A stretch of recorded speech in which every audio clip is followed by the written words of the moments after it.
మనము మన జీవితంలో ఉన్నప్పుడు విభిన్న రకాల బాధలు మన మనస్సుకి వస్తాయి.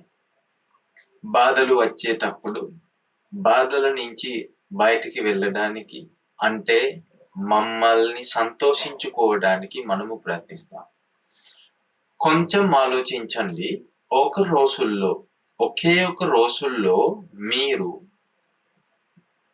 చేసే పనుల్లో ఉన్న ఎంతో పనులు ఉన్నాయి. ఆ పనులు మీరు చేస్తారు ఎందుకు అంటే మిమ్మల్ని సంతోషించుకోవడానికి. కొంచెం తీసుకుంటే మీరు ఒక సినిమా చూస్తారు. సినిమా చూసేటప్పుడు మీరు సినిమా చూస్తారు ఎందుకు అంటే మిమ్మల్ని సంతోషించుకోవడానికి. ఒక పాట వింటారు ఎందుకు అంటే మిమ్మల్ని సంతోషించుకోవడానికి. లేకపోతే మీరు భగవాన్ బుద్ధుడికి, భగవాన్ దేవుడికి పూజిస్తారు, పాటిస్తారు, విభిన్న రకాలుగా పూజకు అర్చనాలు చేస్తారు, అలాగే పనులు చేస్తారు. ఎందుకు అంటే మీకు అనిపిస్తుంది అలాగే పనులు చేసిన తర్వాత మీకు సంతోషం వస్తుంది. అది సత్యమే. మీకు అనుభవాలు కూడా ఉన్నాయి, అందుకే మీరు అలాగే చేస్తారు, చేయండి. కానీ కొంచెం అర్థం చేసుకోవడానికి ఒక విషయం చెప్తాను. కొంచెం తీసుకుందాం. మనము ఏదైనా పని లేకపోతే మీకు చేయడానికి ఏదైనా ఒక విశేషమైన ప్రత్యేకమైన పని లేకపోతే మీరు ఏం చేస్తారు? కొంచెం తీసుకుందాం. మీరు ఇంట్లో ఉన్నారు. ఇంట్లో ఉన్నప్పుడు మీ తల్లిదండ్రులు లేక ఇతర సభ్యులు, కుటుంబ సభ్యులు ఇంట్లో లేకపోతే చూడటానికి ఒక సినిమా కూడా లేదు. మనం తీసుకుందాం, కరెంట్ లేదు అంటే ఎలక్ట్రిసిటీ లేదు, లైట్ లేదు ఇంట్లో. కొంచెం చీకటిలో ఉన్నారు మీరు. సాయంత్రంలో రాత్రి వస్తుంది. అలాగే సందర్భంలో మీరు జీవించేటప్పుడు చేయడానికి ఏదైనా ప్రత్యేకమైన పని లేకపోతే మీరు ఏం చేస్తారు? మీరు పడుకుంటారు కదా. పడుకుంటారు ఎందుకు అంటే నిద్రపోతారు. ఎందుకు అంటే చాలా సార్లు మీరు నిద్రపోతారు. ఎందుకు అంటే చేయడానికి ఒక పని లేదు కదా. చేయడానికి పని కావాలి మనకు. మనము ఈ ప్రపంచంలో ఉంటే, ఇంట్లో అయినా, బడిలో అయినా, ఉద్యోగంలో అయినా, ఆఫీస్లో అయినా, ఎక్కడైనా మీరు జీవిస్తే చేయడానికి పని కావాలి. చేయడానికి ఏదైనా పని లేకపోతే మీకు జీవించడం అసాధ్యమవుతుంది కదా. మీరు చెప్తారు, చాలా బోరింగ్ గా ఉంది అది. అయితే ఏదైనా పని కావాలి మనకు. పని అంటే ఒక మామూలు సాధారణమైన పని కాదు. మీకు ఆనందంగా అనిపించే ఆ పని చేస్తే నాకు సంతోషం వస్తుంది లాగా మీకు అనిపించే పని కావాలి. మీకు ఎవరైనా వచ్చి చెప్తే ఆ భారం ఎత్తండి, ఆ భారం ఎత్తుకు వెళ్ళండి, ఇక్కడి నుంచి అక్కడికి వెళ్ళండి, మీకు అలాంటి పని వద్దు. మీరు చెప్తారు, బహుశా నాకు వద్దు అలాంటి భారాలు ఎత్తడం, అలాంటి బరువుగా ఉన్న పనులు, కష్టమైన గాఢమైన పనులు నాకు వద్దు, నాకు ఇష్టం లేదు, అస్సలు నా వల్ల కాదు. అలాగే మీరు చెప్తారు. కానీ కొంచెం ఆలోచించండి. మీకు అనిపించిన ఏదైనా పని ఉంటే, మీకు కావాల్సిన ఏదైనా పని ఉంటే, ఆ పని చేస్తే మీకు సంతోషం వస్తుంది అని మీకు అనిపిస్తే మీరు అలాంటి పనులు చేయడానికి ప్రయత్నిస్తారు. సినిమా చూడటం మంచిగా అనిపిస్తే మీరు సినిమా చూస్తారు. అలాగే పని చేయడం మీకు కష్టంగా అనిపించదు, మీరు చేస్తారు, సినిమా చూస్తారు. ఎందుకు అంటే మీకు అనిపిస్తుంది, సంతోషం వస్తుంది సినిమా నుంచి నాకు. అలాగే ఏదైనా ఒక ఆహారం ఉంటే, భోజనం ఉంటే, అలాంటి ఏదైనా విషయం ఉంటే ఎలాంటి భోజనం చేసేటప్పుడు మీకు అనిపిస్తే, ఆ భోజనం అయితే చాలా మంచిది, నాకు మళ్ళీ మళ్ళీ కావాలి అని మీరు అలాంటి భోజనం చేయడానికి ప్రయత్నిస్తారు. హోటల్‌కి వెళ్తారు, రెస్టారెంట్‌కి వెళ్తారు. అలా ఎక్కడైనా వెళ్లి ఆ సంతోషాన్ని తీసుకోవడానికి ప్రయత్నిస్తారు. కానీ కొంచెం ఆలోచించండి. ఎందుకు ఎల్లప్పుడూ మనము జీవిస్తే, ఎల్లప్పుడూ మనము జీవిస్తే ఎందుకు మనకు ఒక పని కావాలి? చేయడానికి ఒక పని కావాలి. లేకపోతే మనస్సుకు బోరింగ్‌గా అనిపిస్తుంది. మనం తీసుకుందాం. మీరు ఒక లైన్‌లో నిలబడి ఉన్నారు. ఏటీఎంలో ఏటీఎంలో మనీ డబ్బులు తీసుకోవడానికి మీరు లైన్‌లో నిలబడి ఉంటారు. అప్పుడు కొంత ముసలి వాళ్ళు ఉన్నారు మీ ముందు. వాళ్ళు కూడా లైన్‌లో నిలబడి ఉంటారు. మీకు ఏమనిపిస్తుంది? చాలా మంది ఉన్నారు మీ ముందు డబ్బులు తీసుకోవడానికి. మీరు కూడా లైన్‌లో ఉన్నారు నిలబడి. కష్టం. మీకు ఉండటం కష్టం కదా! కష్టమవుతుంది కదా! మీరు ఏం చేస్తారు? మీతో పాటు ఒక పరికరం ఉంది. చాలా మంచి పరికరం ఉంది. మ్యాజిక్ ఉంది. మ్యాజిక్‌గా ఉన్న ఒక విషయం ఉంది. ఆ విషయం ఏమిటంటే మొబైల్ ఫోన్. మీరు మొబైల్ ఫోన్‌ని తీసుకొని చెక్ చేస్తారు. ఇన్‌స్టాగ్రామ్‌లో ఇక్కడికి, అక్కడికి వెళ్తారు. ఇటు, అటు వెళ్తారు. చూస్తారు. ఫోటోస్, ఇమేజెస్ చూస్తారు. లేకపోతే ఎవరైనాతో పాటు మాట్లాడతారు. ఒక బుక్, నవల్ చదువుతారు. లైన్‌లో నిలబడి ఉంటారు కదా! లైన్‌లో నిలబడి మీరు మీరు ఏం చేస్తారు?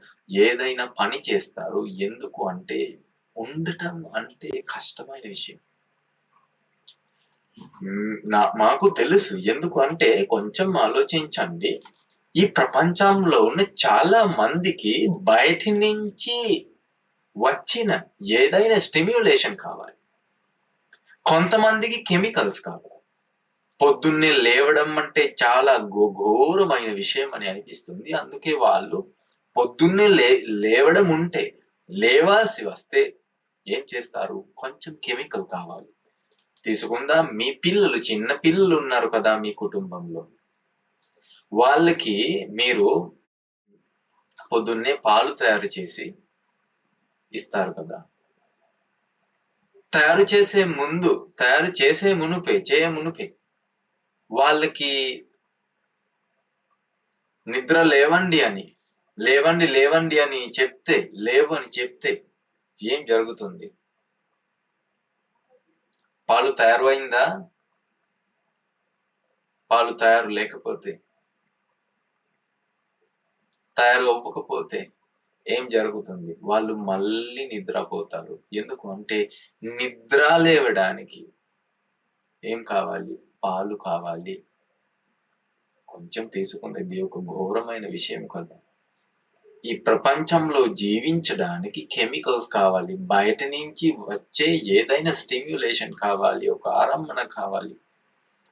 ఈ అయితే ఒక ఆహారము, లేకపోతే ఒక రూపము, ఒక శబ్దము, ఒక స్పర్శము, ఏదైనా విషయం కావాలి మనకు. లేకపోతే జీవించడం అంటే ఒక ఘోరమైన విషయం అవుతుంది కదా!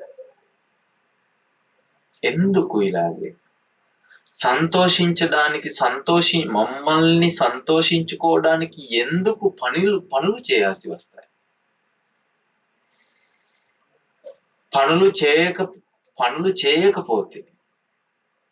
పనులు చేయలేకపోతే ఏం జరుగుతుంది? సంతోషం లేదు మనస్సులో.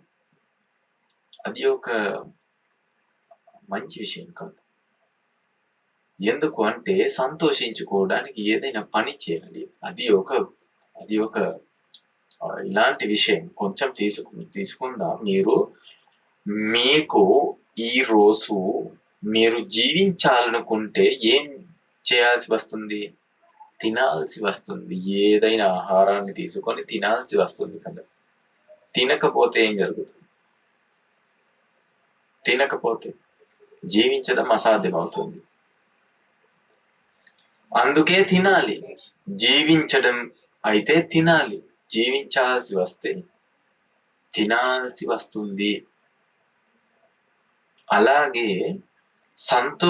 సంతోషంగా జీవించడానికి, సంతోషంగా జీవించాల్సి వస్తే పనులు చేయాల్సి వస్తాయి.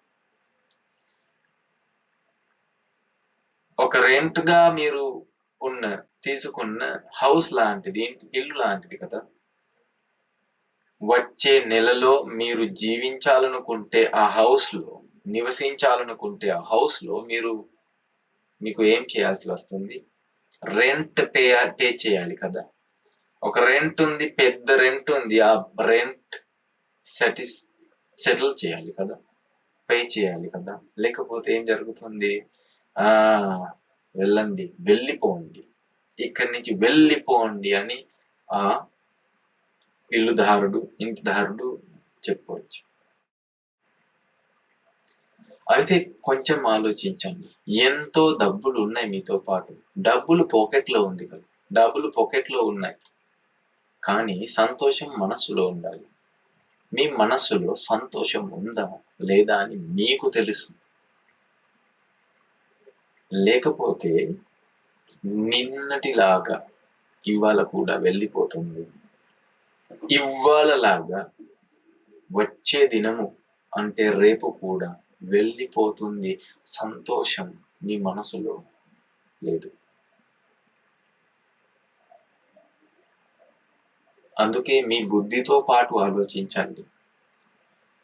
పనులు చేస్తూ డబ్బులు సంపాదించడం అంటే ఒక సులభమైన విషయం కాదని నాకు తెలుసు.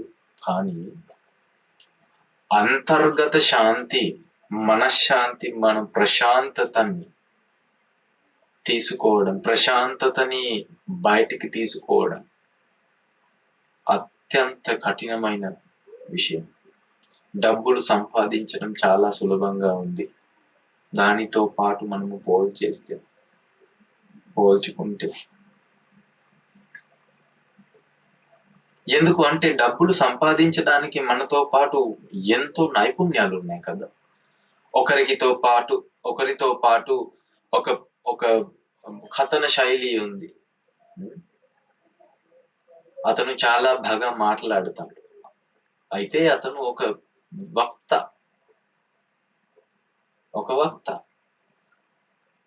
ఎవరైనా వ్యక్తితో పాటు మేనేజ్మెంట్ స్కిల్స్ ఉంటే అతను ఒక నాయకుడు. ఎవరైనా వ్యక్తితో పాటు నేర్పించే స్కిల్స్ ఉంటే, నైపుణ్యాలు ఉంటే అతను ఒక ఉపాధ్యాయుడు, లేకపోతే గురువు. అలాగే డబ్బులు సంపాదించడానికి చాలా సులభం. కానీ మనస్సులో ఉన్న అంతర్గత ప్రశాంతత సాధించడము, పొందడము కష్టం. అందుకే మనస్సులో ఉన్న ప్రశాంతతను పొందడానికి వాళ్ళు ప్రయత్నించరు. ఎందుకు అంటే అది చాలా కష్టం అవుతుంది. మీరు చెప్పవచ్చు, ఇది ఒక సులభమైన విషయము కదా! మనస్సుని మార్చుకోవడం చాలా చిన్న విషయము, చాలా సులభమైన విషయం అని మీరు చెప్పవచ్చు. కానీ కొంచెం ఆలోచించండి. ఒక చిన్న విషయం చెప్తాను. మీరు చేయగలరా లేరని కొంచెం ఆలోచించండి. ఒక వ్యక్తి ఉన్నాడు మీ జీవితంలో. ఆ వ్యక్తితో పాటు మీకు జీవించడం చాలా కష్టం. లేకపోతే మీ మనసులో ఒక శత్రువులాగా మీకు అనిపిస్తుంది. అతను మీ శత్రువు. ఆమె మీ శత్రువు. మీకు వద్దు. చూడటం కూడా చాలా కష్టం. అతని పేరు వినడం కూడా చాలా కష్టం. మీరు చెప్తారు, నా ఇంట్లో అతని పేరు ఎవరైనా చెప్పలేరు. అలాగే మీ మనస్సులో జీవించే ఒక వ్యక్తిని తీసుకోండి. మీ శత్రువు, మీకు వద్దు, రూపం కూడా చూడగానే మీకు కోపం వస్తుంది. అలాగే ఒక వ్యక్తి ఉన్నాడు అని మనం తీసుకుందాం మీ జీవితంలో, ఒక శత్రువు. ఆ శత్రువుని క్షమాపణ చేయండి, అతనికి క్షమించండి, క్షమాపణ ఇవ్వండి, ఫర్గివ్ చేయండి. ఆ జరిగిన విషయాన్ని ఫర్గెట్ చేయండి. చేయగలిగితే చేయండి. అప్పుడు మీకు అనిపిస్తుంది మనస్సు మార్చుకోవడం ఎంతో కష్టమైన విషయం అని కదా. కష్టం. మీకు చాలా ఇష్టమైన ఒక విషయం ఉంది మీ ఇంట్లో. దుస్తులు ఉండవచ్చు, ఒక ఎలక్ట్రిక్ ఐటమ్ ఉండవచ్చు, లేకపోతే ఒక ఓర్నమెంట్ ఉండవచ్చు, సుందరమైన ఒక అందమైన ఏదైనా విషయం ఉంది, మీకు చాలా ఇష్టం. ఆ చిన్న విషయాన్ని ఎవరికైనా వ్యక్తికి ఇవ్వండి, చేయగలిగితే చేయండి. అప్పుడు మీకు అనిపిస్తుంది మనస్సుని మార్చుకోవడమే ఈ ప్రపంచంలో ఉన్న చాలా కష్టమైన పని, అత్యంత కష్టమైన పని మనస్సుని మార్చుకోవడం. మనస్సుని మార్చుకోవడం అసాధ్యం ఈ ప్రపంచంలో ఉన్న చాలా మందికి. అందుకే వాళ్ళు ప్రయత్నిస్తారు ప్రపంచంలో ఉన్న విషయాలను మార్చుకోవడానికి కదా. కొంచెం తీసుకుందాం. మీ మీ ఇంట్లో పిల్లలు ఉన్నారు, చిన్న పిల్లలు ఉన్నారు. వాళ్ళు ఏడుస్తూ చెప్తారు, అరుస్తారు. బడిలోకి వెళ్ళిన తర్వాత గొడవలు పెడతారు, గొడవల మధ్య జీవిస్తారు. ఏం చేస్తారు మీరు? మీ మనసుకి చాలా బాధ అనిపిస్తుంది కదా, చాలా బాధగా అనిపిస్తుంది. నా పిల్లల ప్రవర్తనలు చాలా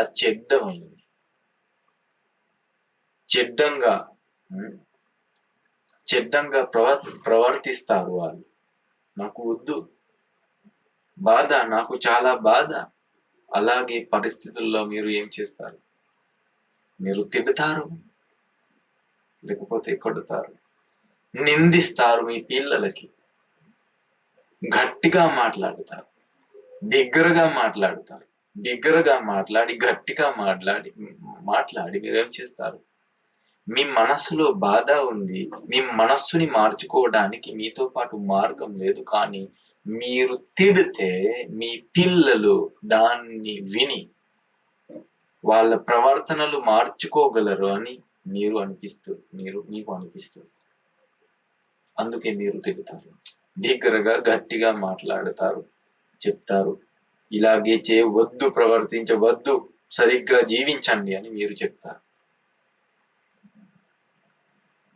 కదా. ఎందుకు అంటే మిమ్మల్ని మార్చుకోవడం కష్టం, పిల్లల్ని మార్చుకోవడం సులభంగా అనిపిస్తుంది. కానీ పిల్లలకి తనను తాను మార్చుకోవడం కష్టం. అందరికీ అలాగే ఉంది కదా. అందుకే నేను చెప్తాను, మనస్సుని మార్చుకోవడం అంటే అవగాహన చేసుకోవడం. మనస్సు అంటే ఏమిటో, మనస్సు యొక్క స్వభావం ఏమిటో, ఈ ప్రపంచం యొక్క స్వభావం ఏమిటో మనము అవగాహన చేసుకునేటప్పుడు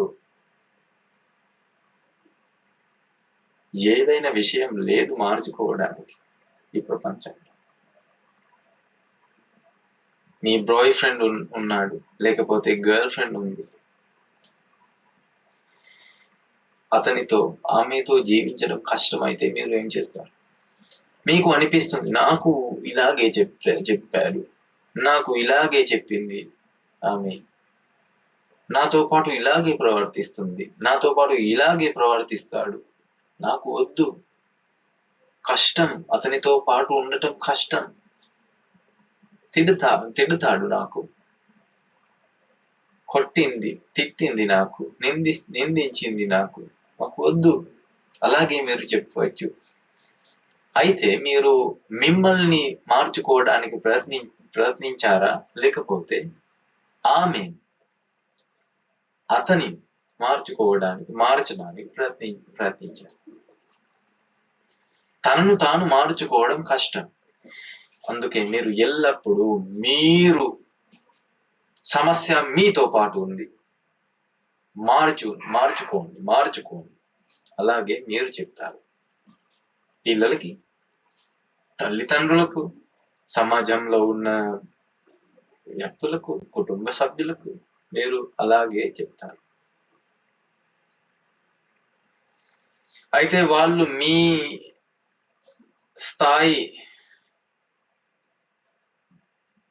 స్థాయికి, మీ లెవెల్కి క్రింద ఉంటే వాళ్ళు మీ మాటలు విని వాళ్ళ ప్రవర్తనలు మార్చుకోవడానికి ప్రయత్నిస్తారు.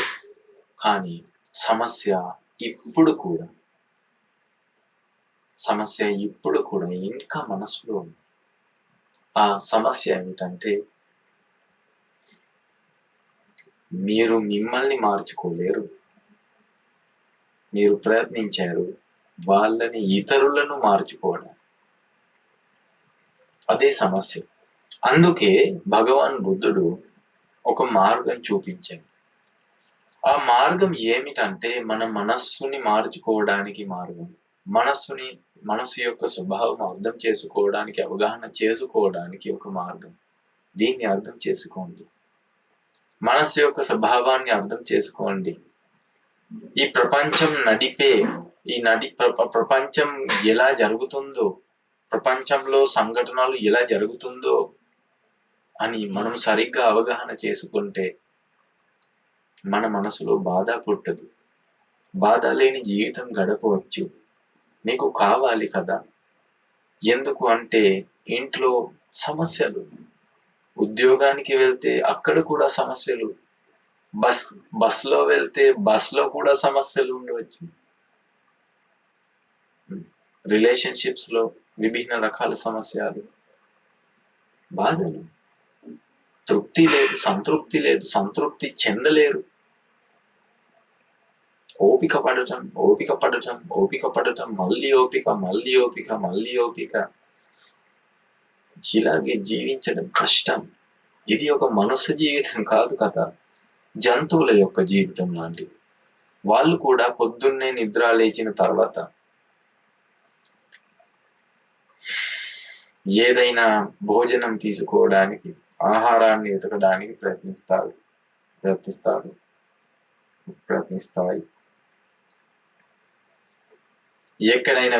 ఎక్కడికైనా వెళ్ళి ఏదైనా ఆహారాన్ని తీసుకొని దాన్ని తిని ఏం చేస్తారు? వాళ్ళు జీవిస్తారు. భోజనం అంటే ఆహారం తీసుకుంటాయి, బాధలు పడతాయి. అక్కడి నుంచి సింహం వస్తే బాధ, టైగర్ వస్తే బాధ. ఒక జింకను తీసుకోండి. జింక యొక్క జీవితం గురించి కొంచెం ఆలోచించండి. మీ జీవితం మరియు జింక యొక్క జీవితం మధ్య ఉన్న తేడా ఏమిటి? ఉందా తేడా? ఏదైనా వ్యత్యాసం ఉందా? జింక కూడా పొద్దున్నే నిద్ర లేస్తుంది. లేచి ఏదైనా తిని ఎక్కడికైనా వెళ్ళి స్నానం చేసి కుటుంబ సభ్యులతో పాటు జీవిస్తుంది. మీరు కూడా పొద్దున్నే లేచి భోజనం తయారు చేస్తారు. జింకలకి భోజనం స్వభావ ధర్మంలో ఉంది.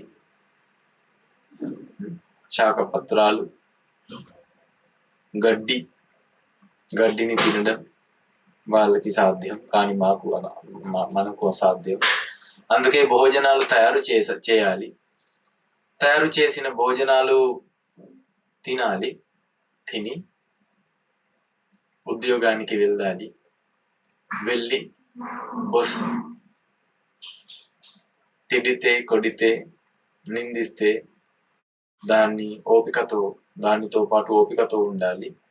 ఆ తర్వాత ఉద్యోగంలో ఉన్న పనులు చేసి మళ్ళీ ఇంటికి రావాలి. భోజనాన్ని తయారు చేయాలి, మళ్ళీ తినాలి, కొంచెం టీవీ చూడాలి, సినిమా చూడాలి, తర్వాత మళ్ళీ పడుకుంటారు కదా. ఇదే జీవితం. జింక యొక్క జీవితం మరియు మీ జీవితం మధ్య ఉన్న తేడా ఏమిటో అర్థం చేసుకోండి. తేడా ఉంటే ఆ తేడా ఏమిటో అడిగితే మీరు చెప్పచ్చు, జింకలు బడికి వెళ్ళాయి.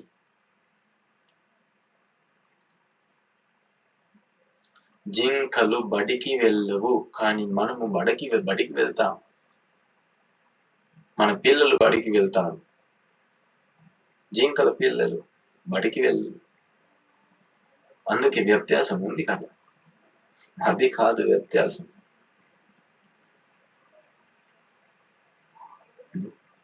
మీ జీవితం గురించి ఆలోచించండి. ఇది మీ మనుష్య జీవితము. చాలా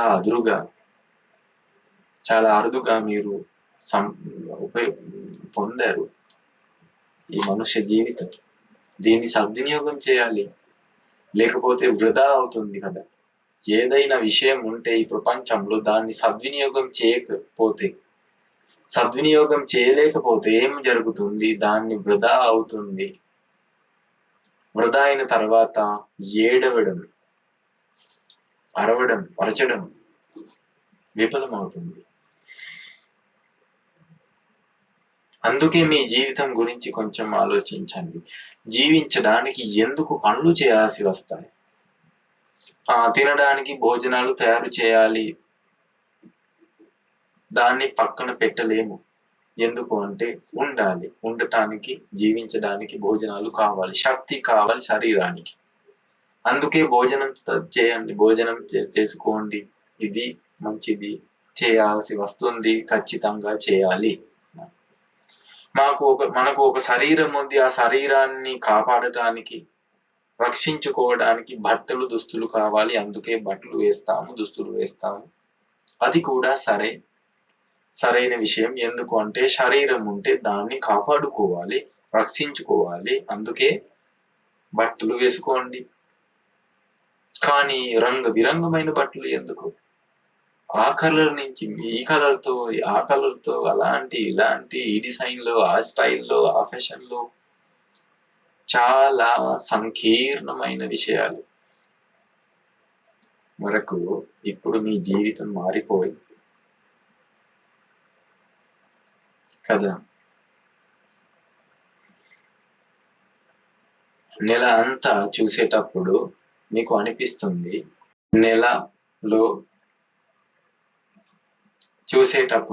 అనిపిస్తుంది, సంపాదించిన డబ్బులు తగినంత లేవు, ఇంకా కావాలి డబ్బులు, లేకపోతే సంతోషంగా జీవించడం అసాధ్యమవుతుంది. అందుకే మీరు ఇంకా పని చేయడానికి ప్రయత్నిస్తారు, ఓటీ చేస్తారు, ఓ టైం చేస్తారు, ఇలాగే ఇక్కడికి అక్కడికి వచ్చి వెళ్తూ, బిజినెస్ చేస్తూ, పార్ట్ టైం జాబ్స్ చేస్తూ, డబ్బులు, కేవలం డబ్బులు, ఇన్కమ్, మరింత ఏమీ లేదు, డబ్బులు కదా. సంతోషంకు కాదు, డబ్బులు. ఇలాగే సంతోషాన్ని పొందలేరు. సంతోషాన్ని పొందడానికి ఒక మార్గం ఉంది. ఆ మార్గం ఏమిటి అంటే ఈ ప్రపంచం యొక్క సత్యం అర్థం చేసుకోవడం. ఇదే మనం తీసుకుందాం. ఈ ప్రపంచంలో ఉన్న సత్యాన్ని మనం తీసుకుందాం, సత్యాన్ని తెలుసుకుందాం.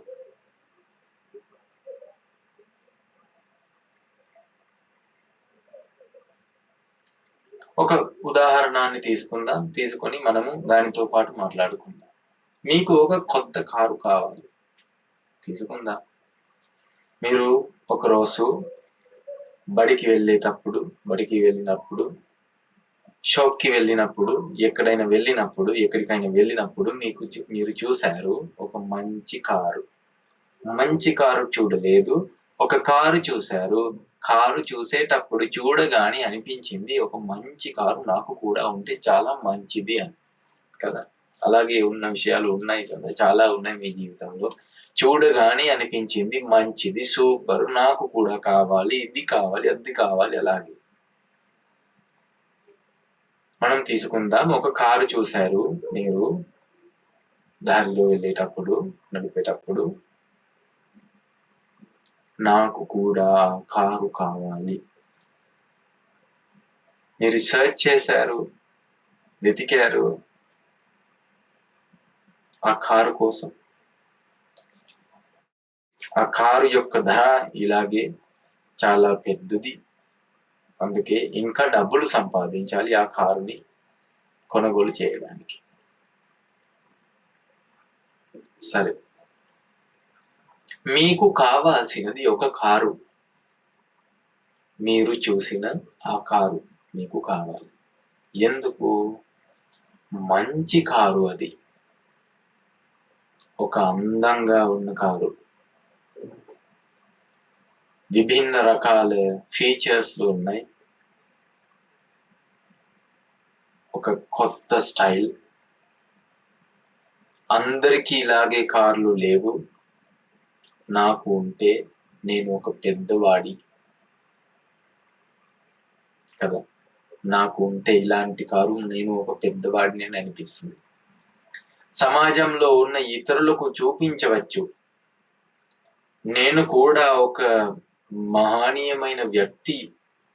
ఎందుకు అంటే నాకు ఇలాగే ఒక కారు ఉంది, ఇది చాలా ఖరీదైనది, నేను చాలా ప్రయత్నిస్తూ ఉండి ఉద్యోగానికి వెళ్ళి డబ్బులు సంపాదించి ఇలాగే ఒక మహానుభావు కారు కొనుగోలు చేశాను నేను. అలాగే చెప్పడానికి, చూపించడానికి మీ మనసులో కోరికలు ఉండవచ్చు. అందుకే మీరు ఆ కారుని తీసుకోవడానికి ప్రయత్నిస్తారు. తీసుకుందాం. కారు అంటే మీ దృష్టికోణంలో తీసుకుంటే, మీ దృష్టిలో తీసుకుంటే కారు అంటే ఒక ఎంటిటీ కదా. కారు ఒక విషయం, ఒక ఎంటిటీ, ఒక అస్తిత్వం కదా. కానీ కారు అంటే ఒక ఎంటిటీ అన్నది మీకు అనిపించిన విషయం. దాన్ని చూడగానే మీకు అనిపించింది ఈ కారు మంచిది. మంచిది ఏమిటి? కారు. కారు అంటే ఏమిటి? ఒక ఫిక్స్డ్ అయిన విషయం, ఒక ఎంటిటీ కదా. ఏమిటి కాదు, ఎంటిటీ. మీకు అనిపించినది కారు అంటే ఒక ఎంటిటీ అని. కానీ కారు అంటే నిజానికి ఏమిటి? నిజానికి తీసుకుంటే మీకు అనిపించినది ఒకటే, అక్కడ ఉన్న నిజం ఇంకొకటి. అక్కడ ఉన్న నిజం ఏమిటో తెలుసుకుందాం. కారు అంటే ఒక ఫిక్స్డ్ అయిన విషయం కాదు. కారు అంటే ఒక ఎంటిటీ, ఒక విషయం కాదు. కారు అంటే చాలా హేతువుల సమూహము. కారు చెప్పడానికి, ఇది ఒక కారు అని చెప్పడానికి మనకు కావాలి చాలా భాగాలు. చాలా భాగాలు ఒక దగ్గరికి రాగానే మనకు కనిపిస్తుంది ఒక కారు. మనకు కనిపిస్తుంది ఒక కారు. తీసుకుందాం ఒక ఎంజిన్. ఎంజిన్ అంటే ప్రత్యేకమైన విషయం, ప్రత్యేకమైన పరికరం. Wind screen, metal items, lights, wirings, wheels, chassis, విభిన్న రకాల మెషిన్స్ లో ఉన్నాయి. GPS machine, AC machine, radio setup, USB, TV, sub woofers, buffers, sound system, cameras, ఇలాగే చాలా భాగాలు ఒక దగ్గరికి రాగానే, ఎందుకు అంటే ఆ కంపెనీలో ఏం చేస్తారు, కంపెనీలో కార్లు తయారు చేసే కంపెనీస్ లో ఏం చేస్తారు వాళ్ళు, అక్కడ నుంచి ఎంజిన్స్, ఇక్కడ నుంచి చెసీస్, ఇంకొక చోట నుంచి ఇంకొక భాగము, అలాగే ఇలాగే అక్కడికి ఇక్కడికి వెళ్ళి తీసుకొని కొన్ని భాగాలు ఒక దగ్గరికి పెట్టి ఒక సమూహాన్ని నిర్మిస్తారు. ఆ సమూహానికి మనము ఒక పేరు పెడతాము. ఆ పేరు ఏమిటంటే ఒక కారు. మనము కారు అని చెప్పినా అక్కడ ఒక కారు లేదు, అక్కడ ఉన్నది ఒక కారు కాదు, అక్కడ ఉన్నది కొన్ని భాగాలు. కొన్ని భాగాలు ఒక దగ్గరికి రాగానే మనకు కనిపిస్తున్నది ఒక కారు, మనకు కనిపిస్తున్నది ఏదైనా అక్కడ ఉన్న నిజం ఏమిటంటే అక్కడ ఉన్నవి కొన్ని భాగాలు మాత్రమే. ఒక ఇంజిన్ మీకు వద్దు, వైరింగ్ సిస్టమ్ మీకు వద్దు, లైట్ సిస్టమ్ మీకు వద్దు, సౌండ్ సిస్టమ్ మీకు వద్దు, కానీ ఆ అన్ని విషయాలు ఒక దగ్గరికి రాగానే, ఒక దగ్గరికి పెట్టగానే మీకు అనిపిస్తుంది ఆ కారు నాకు కావాలి. ధర ఏమిటి, ధర ఏమిటి, ధర ఎంత?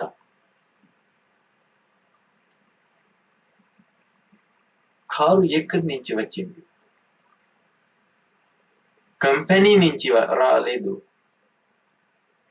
కంపెనీలో కార్లు తయారు చేయరు వాళ్ళు. కంపెనీలో కొన్ని భాగాలు ఒక దగ్గరికి పెడతారు.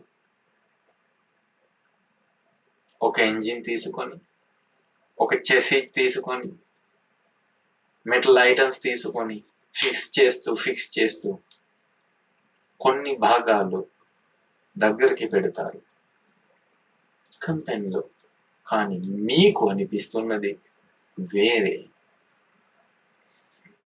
వేరైన విషయం మీకు అనిపిస్తుంది. అక్కడ ఒక కారు ఉంది, మీకు అనిపించే ఆ కారు మీకు కావాలి. కానీ మీకు కావాల్సిన కారు అంటే ఆ ఒక్క విషయం, ఎంటిటీ నిజానికి ఈ ప్రపంచంలో లేదు. మీకు కావాల్సిన విషయం ఈ ప్రపంచంలో నిజానికి లేదు. అయితే మీరు ఎలా పొందగలరు దాన్ని? మీకు కావాల్సిన కారు మీరు ఎలా పొందగలరు? మీకు కావాల్సిన విషయాన్ని మీరు ఎలా పొందగలరు? కొంచెం ఆలోచించండి. నేను ప్రూవ్ చేస్తాను, నిరూపిస్తాను. ఇలాగే ముందు కారుని కొనుగోలు చేసే ముందు మీకు అనిపిస్తుంది ఆ కారు నాకు కావాలి. కారు తీసుకున్న తర్వాత నా మనస్సుకి నాకు సంతృప్తి వస్తుంది, నేను సంతృప్తి చెందుతాను, సంతోషం వస్తుంది అని కదా. సంతోషం కోసం మీరు ఆ కారు కొనుగోలు చేస్తారు, కొంటారు. తర్వాత మీ జీవితంలో ఉన్న అన్ని సమస్యలు వెళ్ళిపోతాయా? ఇప్పుడు సమస్యలు లేవు మీ జీవితం. ఎందుకు అంటే మీ ఇంట్లో దగ్గర ఉన్న పక్కన ఉన్న గరాజ్లో కొత్త కారు ఉంది. ఇప్పుడు సమస్యలు లేవు మీ ఇంట్లో. పిల్లలు ఏడవరు. భార్య మీకు మంచిగా మాట్లాడుతుంది మీతో పాటు. మీకు కోపం రాదు, అసూయ రాదు. పక్కన పొరుగింట్లో ఉన్న వాళ్ళు చాలా పెద్దగా భవనం కడతారు, కానీ దాన్ని చూసి మీకు అసూయ కలగదు, వైరం కోపం కలగదు, సంతోషం మాత్రమే. సంతృప్తి వచ్చింది. అందుకే ఏదైనా స్పెషల్ గా ప్రత్యేకమైన పని చేసి సంతోషాన్ని తీసుకోవడానికి మీరు ప్రయత్నించరు.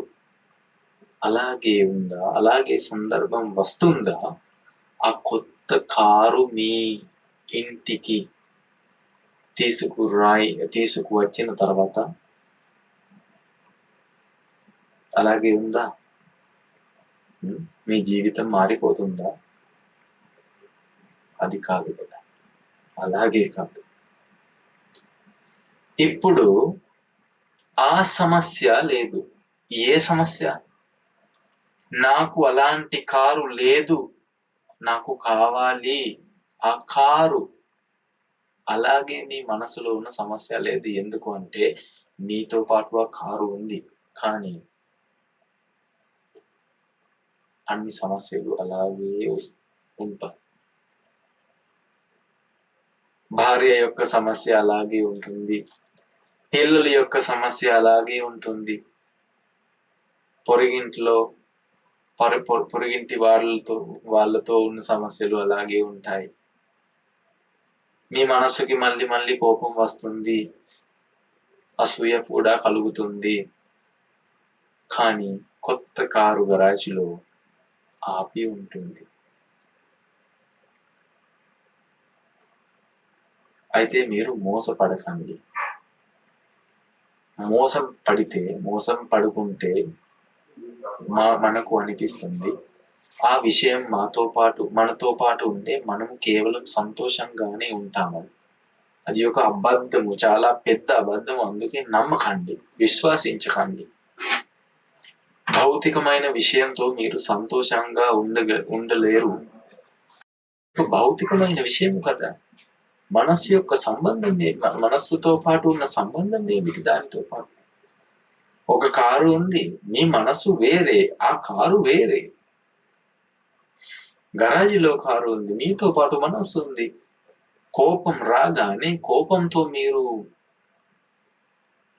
మంటకుంటారు, మీరు బర్న్ అవుతారు. కానీ కారు ఉంది. కారు అంటే ఒక వేరైన విషయం. విడివిడిగా తీసుకోవాలి.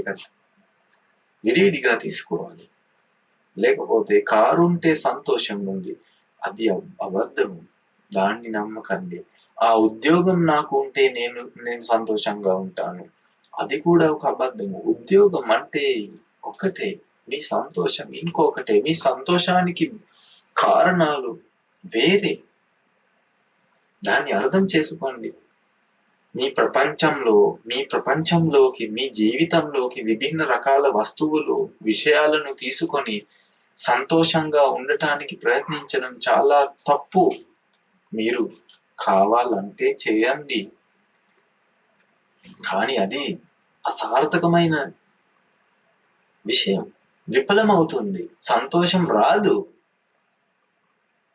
కొత్త కారు ఉన్న వాళ్ళు ఎంతో ఉన్నారు ఈ ప్రపంచంలో. కొత్త కారు, నాకు ఇది, నేను ఇవాళ కొనుగోలు చేశాను ఈ కారు. కానీ సాయంత్రంలో టీకి కొంచెం షుగర్ లేకపోతే కోపం వస్తుంది. కొత్త కారు గరాజీలో ఉంది, తీసుకొని కొనుగోలు చేసి, కానీ టీకి షుగర్ లేదు, అందుకే కోపం అంటే బాధ కదా, కోపం అంటే దుఃఖము కదా. ఒప్పుకున్నారా? కొత్త కారుతో పాటు ఏదైనా సంబంధం లేదు మనస్సుకి. భౌతిక విషయాలు. అందుకే దీన్ని అర్థం చేసుకోండి, సత్యాన్ని తెలుసుకోండి. మీరు అలసిపోయారు, చాలా అలసిపోయారు జీవించి.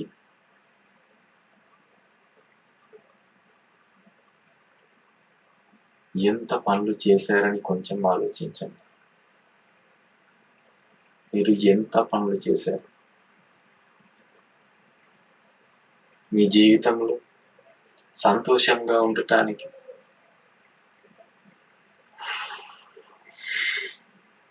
ఇప్పుడు కూడా సంతోషం లేదు మనసులో, అందుకే అతృప్తి. కొంచెం టీవీ పెట్టండి, నాకు చూడాలి, నేను చూడాలి, ఆ టెలివిజన్ ఆ ప్రోగ్రామ్ ని చూడాలి. పెట్టండి. అలాగే మీరు చెప్తారు, సంతోషం ఉంటే మనసుకు ఎందుకు టీవీ కావాలి? మీకు చూడటం ఎందుకు? చూడటానికి కారణం ఎందుకు? చూడటానికి కారణం సినిమా ఉంది, అది ఉంది, అది ఉంటుంది, నాకు వద్దు. ఎందుకు అంటే నాకు సంతోషం ఉంది మనస్సులో, నాకు సినిమా కాదు, సినిమా అవసరం లేదు. అలాగే చెప్పవచ్చు కదా. కానీ మీరు చెప్తారు, ఓ కొంచెం టీవీ పెట్టండి, ఏదైనా ఉంటా చూడటానికి, బోరింగ్ గా ఉంది. అలాగే మీరు చెప్తారు. ఎందుకు బోరింగ్ గా? సంతోషం లేదా మనసులో? సంతోషంగా ఉండటానికి మార్గం ఉంది. నేను మళ్ళీ చెప్తాను, భగవాన్ బుద్ధుడి మార్గం ఉంది మీతో పాటు, భగవాన్ బుద్ధుడి ఆశీర్వాదం కూడా మీతో పాటు ఉంది. మీరు చాలా అదృష్టవంతులు. దురదృష్టవశాత్తు మీరు ఇలాగే పని చేసిన మీరు చాలా అదృష్టవంతులు. అందుకే ఇలాంటి ప్రవచనాలు, ప్రసంగాలు మీకు వినిపించడానికి అవకాశాలు వస్తాయి. అందుకే ప్రయత్నించండి. మీ జీవితం చాలా విలువైన విషయం, ఇది మీకు మళ్ళీ రాదు. సద్వినియోగం చేయండి.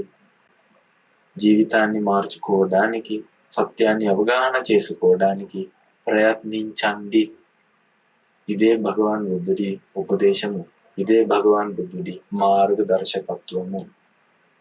సబ్బ పాపస్స కరణం కుశలస్స ఉపసంపద సచిత్త పర్యోదపనం ఏతం బుద్ధాన శాసనం అని భగవాన్ బుద్ధుడు చెప్పాడు.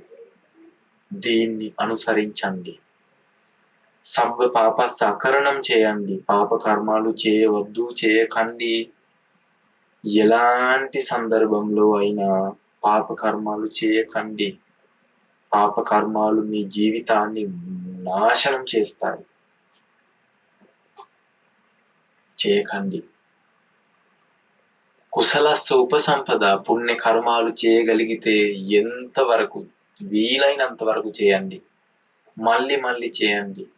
మీకు తినడానికి ఉన్న చిన్న విషయం కూడా ఇవ్వండి, ఇతరులకు ఇవ్వండి.